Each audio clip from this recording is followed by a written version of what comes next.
In 1513, Niccolò Machiavelli in Florence, a city of political games and constant power struggles. He's sitting down to write The Prince, one of the most famous political books of all time, and he's got a pretty unflattering view of human nature. Machiavelli believed people weren't as noble as philosophers made them out to be. To him, people were naturally selfish, greedy, and ready to betray each other as soon as it suited them. They'd rather look out for themselves than worry about the greater good. Unlike other thinkers of his time, who liked to imagine that people were naturally good or virtuous, Machiavelli didn't buy it. He saw people as complex, but mostly driven by their own self-interest. So, when he thought about what it took to be a strong leader, he didn't suggest rulers rely on people's kindness or loyalty. He felt that was a fool's game. A ruler who counted on others' loyalty or hoped that people would act out of love was setting himself up for disaster. In Machiavelli's eyes, people would do whatever they needed to protect their own interests. He believed humans were ungrateful, fickle, false, cowardly, covetous, not exactly compliments. People, he said, might say they're loyal or that they love you, but that love is weak and easily broken.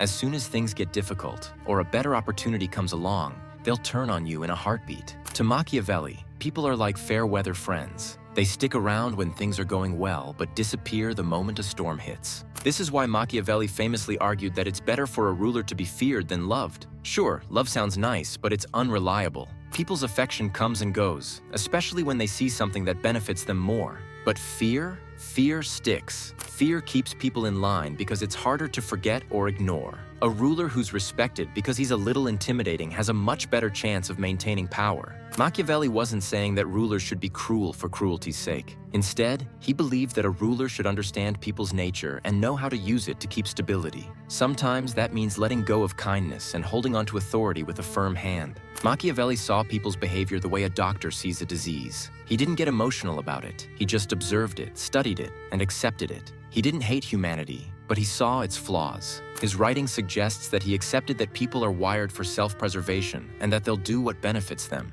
even if it means turning on those they once supported. His ideas still spark debate because they go against the ideals we like to believe about ourselves. We prefer to think that people are basically good, that loyalty and kindness are what drive us. Machiavelli held up a mirror and showed us a less flattering reflection. He pointed out that, deep down, people often act out of selfishness and fear rather than loyalty or love. Even though many found his ideas harsh, he was brutally honest in a way that still feels relevant. Is he too harsh? Maybe. But Machiavelli might ask us to take a look at our own lives and the world around us. Don't we often see examples of people acting out of self-interest? Don't we see betrayals, lies, and manipulations even from those we thought we could trust? Machiavelli was saying that this is human nature. It's not good or bad. It's just how things are. And rulers who understand this will be better prepared to lead. In a way, Machiavelli didn't think humanity was good or evil. He thought it was predictable. People will act out of their own interest. They'll be loyal as long as it's convenient, and they'll turn away when it's not. For Machiavelli, accepting this view wasn't negative. It was practical. By understanding the darker side of human nature, rulers could protect themselves and keep order. Machiavelli's harsh realism might make people uncomfortable, but it forces us to look honestly at the motivations that drive us. Centuries later, his ideas are still challenging us. Machiavelli didn't sugarcoat the truth, and that's why he's so controversial. He's a reminder that, behind our idealistic beliefs, there's a less noble side to human nature, one that's often driven by self-interest and self-preservation.